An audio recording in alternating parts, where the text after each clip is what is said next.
Welcome back to, was it episode 9? 10, maybe? I don't know, are we up to double digits? I think we're getting pretty close, up to 9. All Our right. producer over Almost there said double 9, digits. Yeah, so got beautiful weather this week. Figured why not move it outside for a couple episodes. It's getting to be that warm time of year now, and if you guys are obviously pretty familiar with hunting, you know that hunting isn't just a one season, part of the year thing. It's an all year round thing. So it's a lifestyle. Exactly. So just gonna be going over some scouting tips, tricks that we have for you guys. And the neighbor's mowing the lawn, but yeah, if he passes by and it gets too low, I'll edit it out tonight at work. Yeah. So good. But I don't want to kick it off. Do you want to do a stands or? I guess kind of when the season ends, what's the first thing we do, and this time of year what we focus on. As soon as the season ends, I definitely like to start walking around the woods and see those places and things I was curious about during the season that I'm not looking at now. Because you scout, you have it all set in your mind, you get up in that tree stand, and then you see that perfect spot that you're not ready for. So honestly, what post season, I guess you would call it, is for me is just honestly so I kind of use shed hunting to kind of like segue into like the prep for the off season. So like shed hunting around my property, neighbor's property, obviously wherever you have permission. Seeing if there's any other sign that you didn't see last year, something else new that you picked up on, if there's heavy deer traffic through one area. Things like that, and then from there, if there's a good looking area, you set up a trail cam there, and see what you get there for a few days. I agree with you. I know people love in the last few years shed hunting's become such a huge thing. Where shed hunting for me is scouting. I'm more concerned about scouting, and a shed is a hidden treasure. Yeah. And a lot of my technique for shed hunting is going where I think deer bedding areas, travel corridors, where you'd probably look for sheds anyway. Yeah. I'm not cruising the edges of fields or anything because that's not where I'm going to be setting up to hunt. Yeah. But I think shed hunting is my form of preseason scouting. Yeah. And for me, generally what we kind of do is like I said, this year, shed hunt, things like that, just look around. And then, ping pong trail cams all around, different areas of properties, things like that.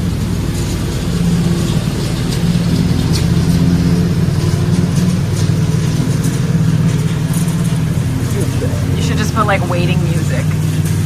Elevator music. Or Jeopardy music,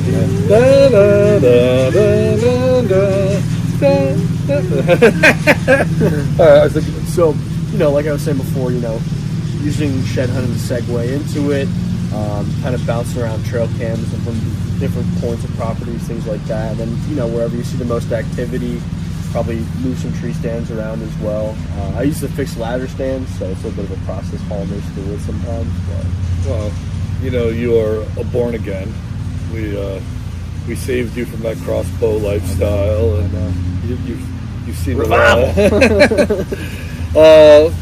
But yeah, for me, one of the things I'm doing, I like to find those late season food sources that are a little more difficult to find in the summer. So where there's acorns dropping, places that would kind of get a little bit further back, or some heavy browse, because once the food is gone, the deer are moving. Yeah. That late season kind of food source, post rut even. Yeah, it dwindles a lot.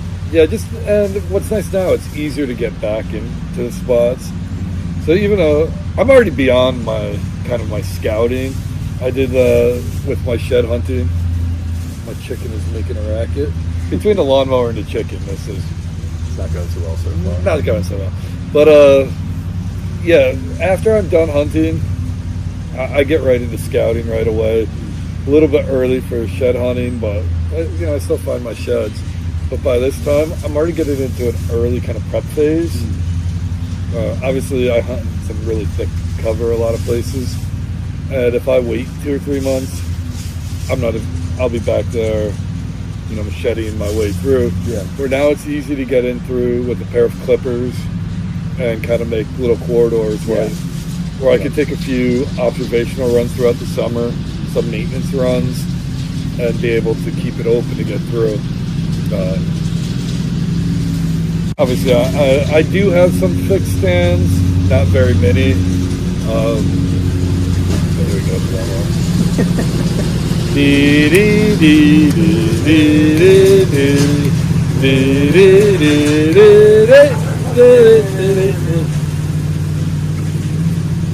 Oh, that's their dog. Where's my dog? Okay, good boy. All right, and we're back. Yeah, you were saying you have a couple fixed stands? Yeah, I do have. Most of my fixed stands are in Long Island. I gave them to my hunting buddies in Long Island. So I gave them almost all of my fixed stands for them to use and set up there. That way we can all use it. But I bring my saddle in case I need to adjust. The other fixed stands, I have a bunch of older ones. And I actually picked up a couple used ones that they are, I wouldn't say safe as they are now, but what I'm going to use them for is just a platform. Yeah. So I take the seat off and put chain on the side, change the bolts, and I'll use them in some of those locations where I'll call them historical spots that I'll use year and year. So I'll set them up and set and forget. Yeah. I usually do them around July. I like to have everything set up by July. And then end of July, I'll do a maintenance. I'll fly through, get all my spots, and that's when I'll do a good cutback of everything. And then I won't go really again until hunting season begins. Yeah. That makes sense. And no, I agree with you. Like, you have certain stands that you don't really do. You have what you see historical spots. Like, we have I think it's probably 7 or 8 stands in total, but 3 or 4 of them have been where they are right now for the last 5 to 6 years. So. Most of my big bucks have actually come out of a historical spot. I got my rifle buck in PA last year there. My largest buck ever I got out of that stand. 2 of my largest PA bow bucks ever I got out of that stand. I would say I've probably shot 10 deer out of there. Most of my largest, and it's a wooden one built into a pine tree, and just in a money spot. That's all. It's just in a great spot. There's no, when I first started saddle hunting, I tried to tweak things a little bit, move 10 yards. There's no point. It's a great spot. Yeah. If you have a spot that historically produces, why reinvent the wheel? Yeah, exactly. If it ain't broke, don't fix it. But that's part of I like to be mobile. Obviously, I do a lot of public land hunting, but even where permission properties that I have, I still like the idea of being mobile. But what's nice if you do have some of those fixed spots, like I said, these older trees, or these older tree stands I fixed up, I get them up, it's a lot easier. There's no setup period, especially if you're running a little bit late. Run, shoot right up, get in the tree. I like to get in early. I don't like to be rushed. Yeah. Can't kill them if you're not in the woods. Yeah, that's right. Bouncing gear out. It's the worst feeling. Yeah, it really is. When you are doing your scouting and your family spots, what do you typically look for? What is your... Generally, high traffic areas, or areas, because obviously there's a lot of open property around us, where you can see deer coming out of this part of the woods and this one, things like that. And honestly, I've been hunting that place these few properties my entire life, basically. So I'm not saying I know them the back of my hand, but I know them generally well. That you pretty much have it patted down where the high traffic areas are. So my neighbor's, I feel like he's not even mowing. I feel like he's just purposely driving back and forth. Lining it up. Lining it up. You hunt more field edges than woods, correct? Yeah. I really don't hunt many field edges. Just not. Hunting public property, hunting field edges, you're probably not going to see any. You'll see doe, but I'm looking for buck. Yeah. I get my dough anyway. Yeah. So I do a lot of my scouting and that thicker stuff, but those travel corridors. Yeah, it's all good. It's all good, yeah. Yeah, but what I look for, like you said, are those heavy travel corridors. I love to find a good food source. That acorn tree that's away from everything else. Apples. Even good browse, depending on the time of year. Where I hunt, there's not a lot of ag. So I know you have those ag fields are probably loaded with deer at night. Pretty nice, yeah. So yeah, like high traffic areas. Obviously, in the one part of the properties that we hunt, there's like a swamp, so pretty all right water source for deer, things like that. I was gonna ask you that. Do you ever target water source for deer? Generally, yeah. So like you were saying, we hunt a lot of field edges. We do. I think like 4 or 5 of our stands are all on field edges. Mm-hmm. And then all the rest of them are right now down near the swamp. It's just like different areas of the swamp. I hunt a lot of swamp, but not because of water source. And I feel like that's kind of a new thing that people talk about, especially people who do their own land. They're making fake watering holes and stuff like that. Yeah. I just like the thickness of a swamp. I feel like a lot of times the swamp, you have really good cover, and it's surrounded by a lot of thick. Yeah. So I like to get in 2 spots where I can kind of get in that thick swamp, where I can find a little bit of an opening where you see all those trails kind of intersecting. Yeah, that makes sense. I know exactly what you're talking about. We have a couple of those areas around us. Yeah, they're always good too. They're always good producing stands.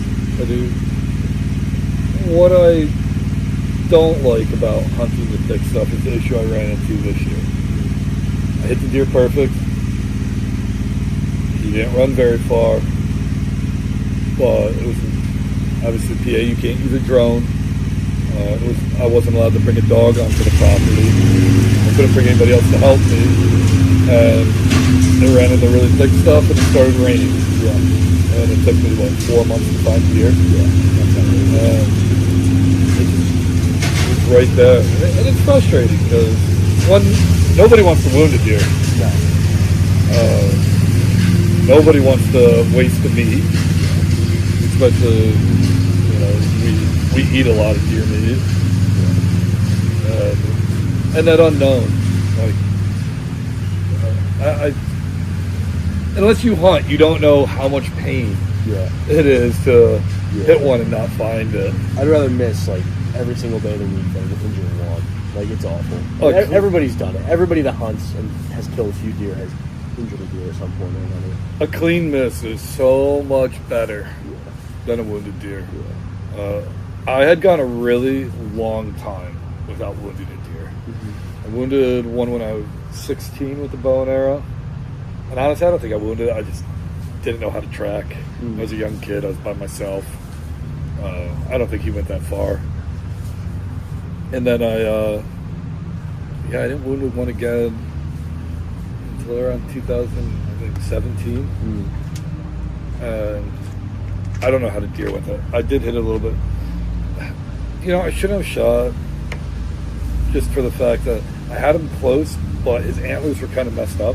I couldn't tell how many points he had. Yeah. And it was still kind of early in the morning, and I'm looking. Rule of thumb, if you can't tell how many points or how big it is, you don't know right away. Yeah. It's not worth shooting. No, it's not. It's not with your tag if you want a big deer. So he was mangled on the one side, and the other. So it was just kind of. I was trying to figure out what was going on, and I had him 15 yards broadside, and he was walking with his head down, and it would come up, and then I just couldn't tell until he was about 35 yards away. And he stopped, and he kind of quartered to me, and I put it, and I hit him in the shoulder. Yeah. Oh, that's I was still using Grim Reapers at the time, which I loved Grim Reapers when I first started using them, because they leave a devastating 3-blade expandable hold. Yeah. So the problem is the blades aren't rear deploying like Sever. I think Rage are rear deploying. Bomar rear deploying. The Grim Reapers have to flip back. Okay. They have to catch on something. That's not, well, they have to catch on the hide, but and it's spring loaded, so that's holding. But the amount of force to break them back, you're hitting the side of a deer, rips through no problem. But if you hit a shoulder, It dumps all that energy. it dumps all that energy. I saw a really good, I don't know if it's an accurate test, but a guy took a 5-gallon bucket, stretched a deer hide over it, and he was testing different broadheads, and he had a trigger pull measure that he had at the rear of him, and he was pushing on the nut to see how much it would take to deploy. And obviously a fixed blade, broadhead, very little weight. As soon as that, those tips are so sharp, with just a little bit of pressure, it starts pushing through. Yeah. Instantly starts slicing the hide. They went through almost effortlessly. I think it was before Sever.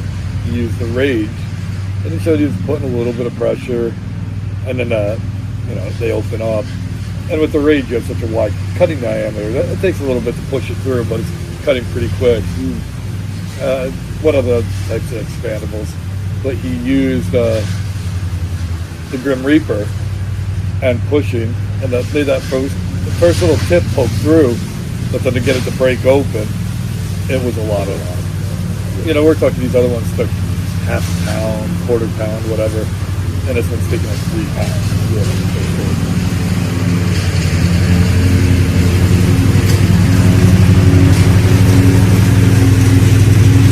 That's really annoying. Yeah, it is. It's pretty frustrating. Pretty frustrating. Well, that 3 pounds doesn't sound like a lot, but it really is when you hit the shoulders because so much energy is losing it all. Well, that's the thing, and that's when I started listening to the Ranch Fairy.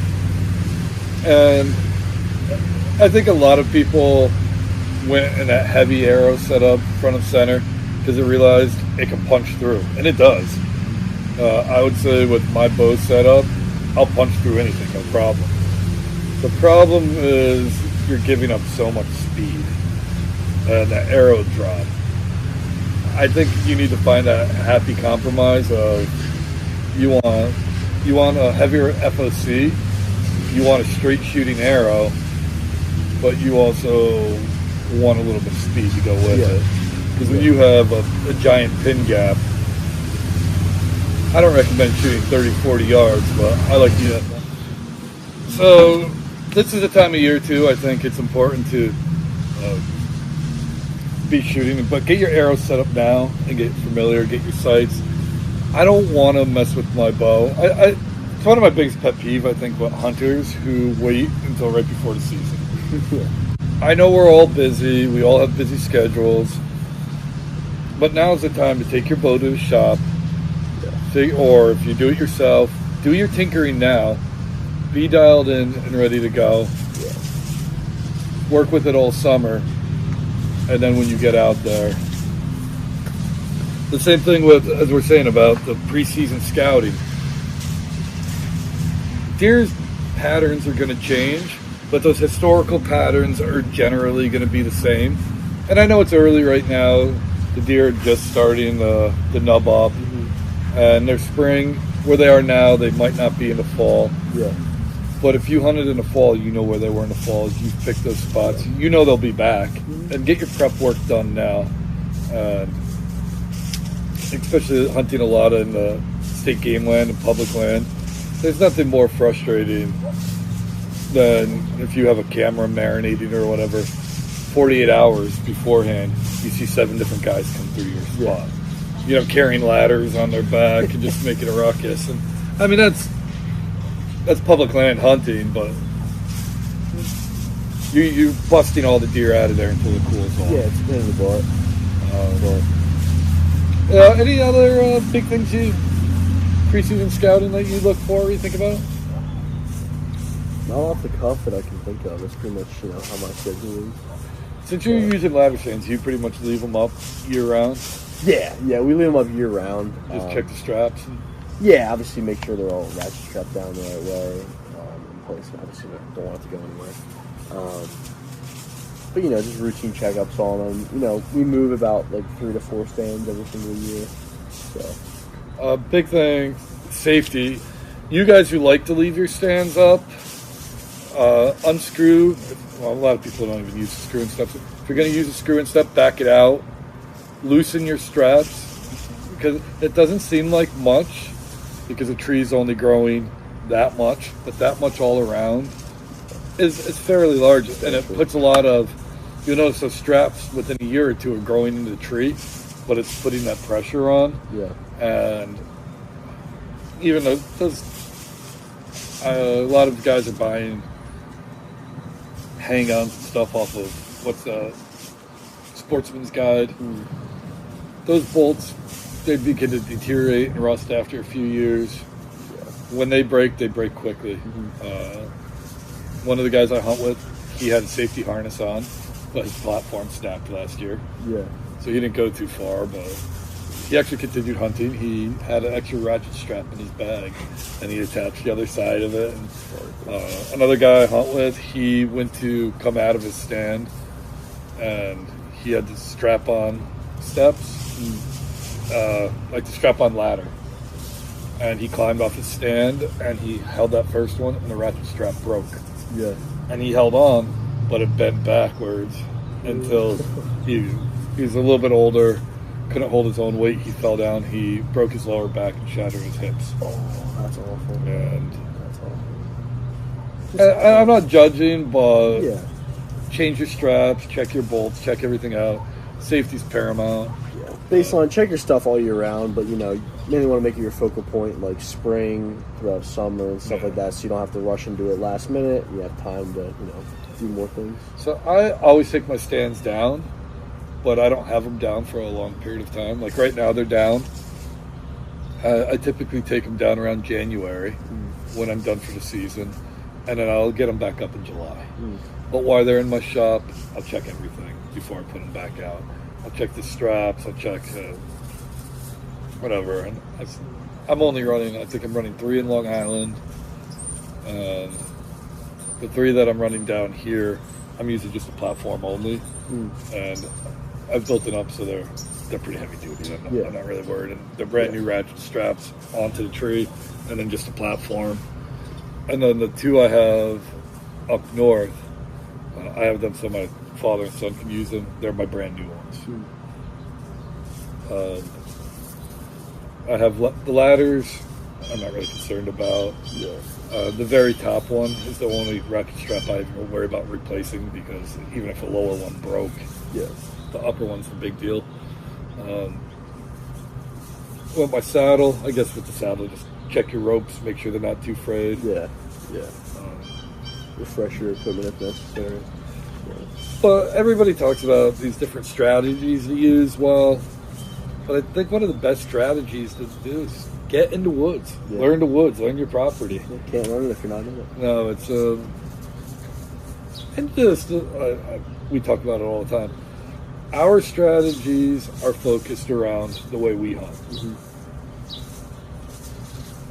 I know I have to go out to Cabela's this week or next week, and I know I'm going to drive by those big, beautiful fields, and everybody has The box blind. the elevated block.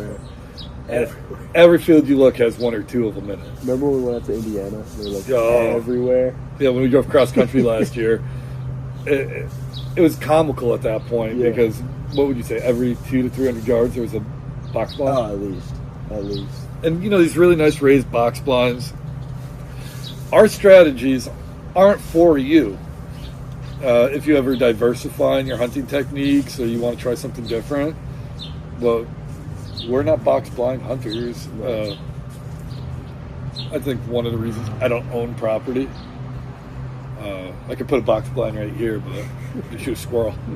Actually, I have more deer in my back lawn than the places I hunt. But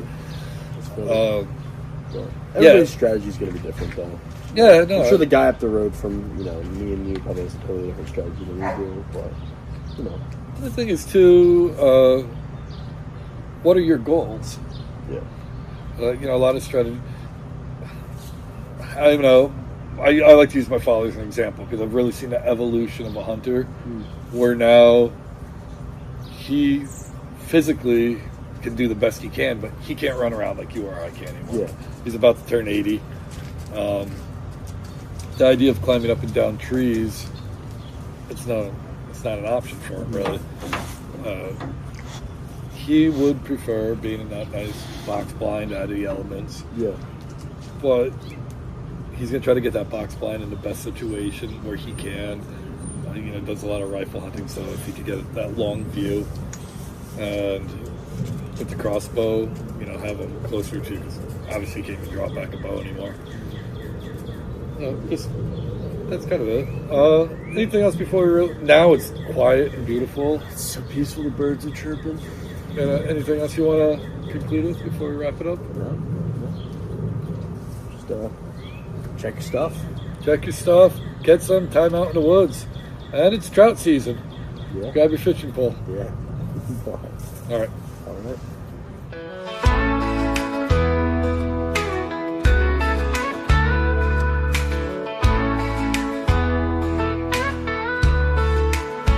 On the rugged road where the wild winds blow, through the mountains high where the rivers flow, with the sun in the sky and my family by my side, we're chasing dreams on this hunting ride.